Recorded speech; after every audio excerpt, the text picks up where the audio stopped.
আসসালামু আলাইকুম রহমতুল্লাহ নাহমাদুহু ওয়া নুসাল্লি আলা রাসূলিহিল কারীম আম্মা বাদ। প্রিয় শিক্ষার্থীরা, আজকে আমাদের নাহওয়ে মির কিতাবের 5 নাম্বার ক্লাস শুরু হচ্ছে। তোমরা সকলে মনোযোগ সহকারে ক্লাসে অংশগ্রহণ করো। 5 নাম্বার ক্লাসে আমরা আলোচনা করব ফসল বেদাকে হিস জুমলা কমতর আজ দু কালিমা নাবাসাদ। অনুচ্ছেদ বেদাকে তুমি জেনে রাখো যে হিস জুমলা কোনো বাক্যই কমতর আজ দু কালিমা নাবাসাদ, কোনো বাক্যই দুইটি শব্দের কম গঠিত হয় না। এটা শাব্দিকভাবে হতে পারে, উজ্জ্ব হতে পারে। লফজান চু শাব্দিকভাবে যেমন জরাবা জাইদুন, জায়েদ মেরেছে। ওয়া জাইদুন কায়িমুন, এবং জায়েদ দণ্ডায়মান। একটা হলো জুমলায় ফেলিয়ার উদাহরণ, একটা জুমলায় ইসমিয়ার উদাহরণ। ইয়া তাকদিরান অথবা উজ্জ্ব হবে চু যেমন ইজরিব কে আংতা দর উ মুস্তাতার আস্ত। কেননা উজ্জ্ব যেমন ইজরিব, এর মধ্যে আংতা জমির লুকায়িত আছে। ও আজে বেস্তর বাসাদ, আর এর চাইতেও বেশি হয়। ও বেস্তররা হদ্দে নিস্ত, আর কালিমা বাক্যের মধ্যে আধিক্য হওয়ার কোনো নির্দিষ্ট সংখ্যা নেই। বেদাকে চু কালিমাত জুমলাহ বা সিয়ার বাসাদ, যখন তুমি জেনে রাখো যখন বাক্যের মধ্যে কালিমার সংখ্যা বেশি হবে, ইসিম ও ফেল ও হরফরা বা একে দিগার তমিজ বায়াত করদান, ইসিম ফেল এবং হরফের মধ্যে একে অপরের মানে কি পার্থক্যটা নির্ণয় করা আবশ্যক। ও নজর নমুদান, এবং দৃষ্টি রাখতে হবে কে মোরাবাস্ত ইয়া মাবনি, শব্দটা মোরাব নাকি মাবনি। ও আমেলাস্ত ইয়া মামুল, নাকি আমেল না মামুল। ও বায়াত দানিস্তান, এটাও জানা আবশ্যক কে তাআল্লাকাতে কালিমাত বা একে দিগার চেগুনাস্ত, যে কালিমার পরস্পরের সাথে পরস্পরের সম্পর্কটা কিরূপ। তা মুসনাদ ও মুসনাদ ইলাই পয়দা করদান, যাতে মুসনাদ এবং মুসনাদ ইলাই কোনটা এইটা ধারণা সৃষ্টি করা যায়। ও মানায়ে জুমলা বা তাহকিকে মালুম সোয়াদ, আর বাক্যের প্রকৃত অর্থ যাতে আমরা কি করতে পারি, জানতে পারি। সামনে আরেকটি ফসল হচ্ছে ফসল বেদাকে আলামতে ইসিম আনাস, তুমি জেনে রাখো ইসিমের আলামত এই: এক, আলিফ ও লাম, অর্থাৎ শব্দের শুরুতে আলিফ লাম হওয়া। টু, আলহামদু। 2 নাম্বার, শব্দের শুরুতে হরফে জার হওয়া। চু যেমন বিজাইদিন, যেমন বিজাইদিন। ইয়া তানউইন দর আখিরাস বাসাদ, অথবা শব্দের শেষে তানবিন যুক্ত হওয়া। চু যেমন জাইদুন।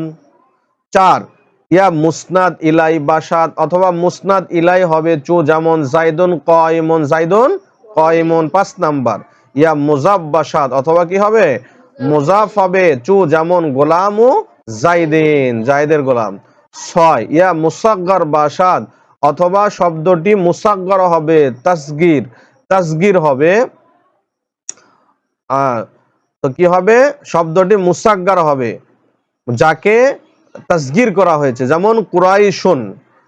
7 নাম্বার, ইয়া মানসুব বাসাদ, অথবা কি হবে শব্দটা মানসুব হবে চু যেমন বাগদাদিয়ুন। 8 নাম্বার, ইয়া মুসান্না বাসাদ, অথবা কি হবে শব্দটা তাসনিয়া হবে, দ্বিবচন বাচক হবে চু যেমন রজুলানে।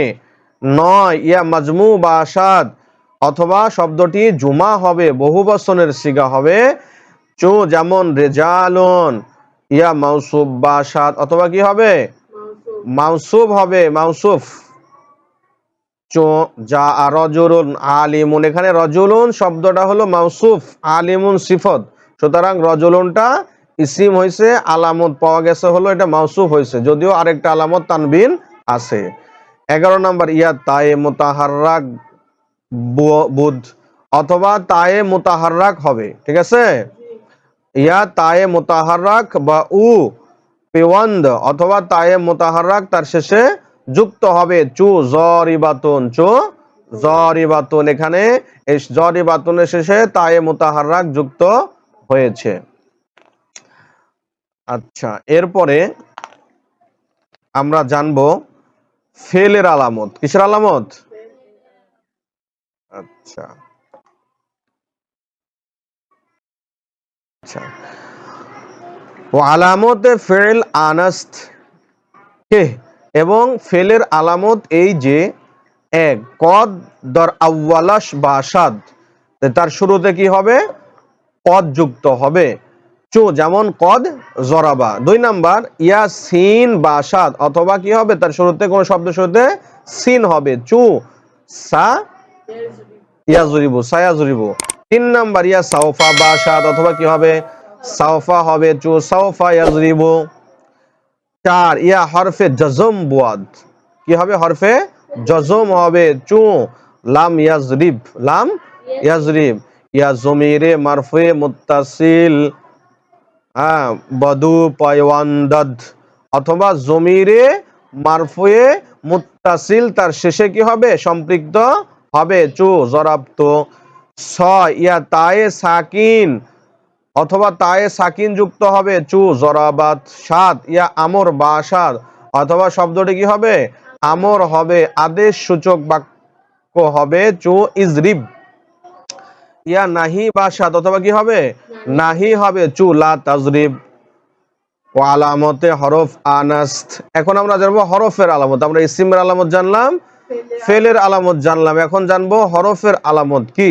তো মুসান্নিফ রহমাতুল্লাহ আলাইহি বলতেছেন ও আলামতে হরফ আনাস্ত কে, আর হরফের আলামত এই যে হিস আলামতে আজ কালিম আলামতে ইসিম ও ফেল দরু নাবুয়াদ। তাহলে হরফের আলামত হলো ইসিম এবং ফেলের আলামত থেকে মুক্ত হওয়া। ইসিম এবং ফেলের আলামত থেকে মুক্ত হওয়াই কি হরফের আলামত। বুঝা আসছে এই পর্যন্ত আপনাদের?